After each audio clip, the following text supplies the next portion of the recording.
আদমের সন্তান যত আমল করে প্রত্যেক আমলের বিনিময় তাকে 10 থেকে 700 গুণ সওয়াব দেওয়া হয়। সুবহানাল্লাহ। আল্লাহ পাক বলেন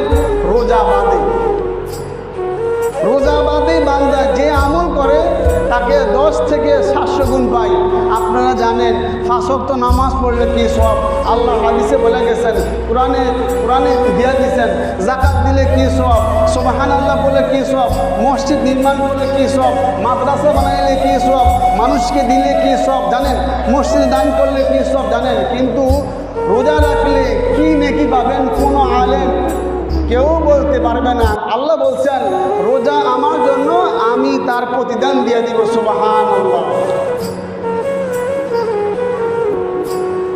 আল্লাহ বলেন রোজা বাদেই, কারণ বান্দা রোজা রেখেছে আমার জন্য, আমাকে খুশি করার জন্য।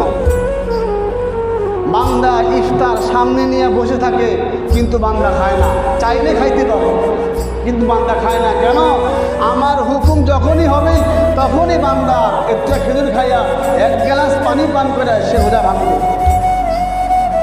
বান্দা চাইলে পানির নিচে ডুব দিয়া 1 গ্লাস পানি পান করতে পারে, দুনিয়ার কেউ দেখবে না, একমাত্র আমি আল্লাহ দেখব। বান্দা পান করতে পারে কিন্তু বান্দা পান করে নাই। কেন?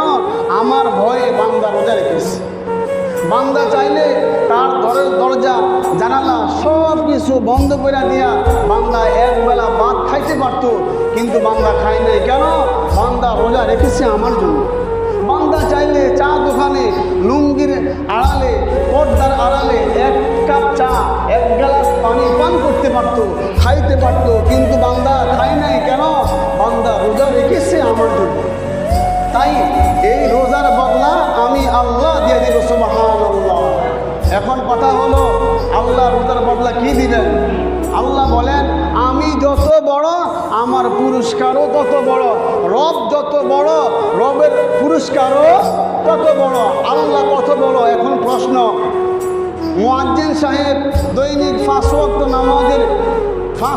নামাজের ওয়াক্তের পরে প্রথম শব্দ বলেন কি বলে? আল্লাহু আকবার, আল্লাহু আকবার।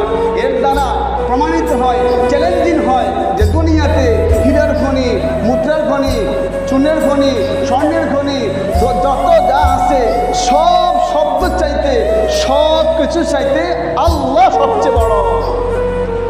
এই যে বলেন যে আল্লাহু আকবার, এই শব্দের অর্থ হলো আল্লাহ সবচেয়ে বড়। আল্লাহ কত বড়? আল্লাহ কত বড়।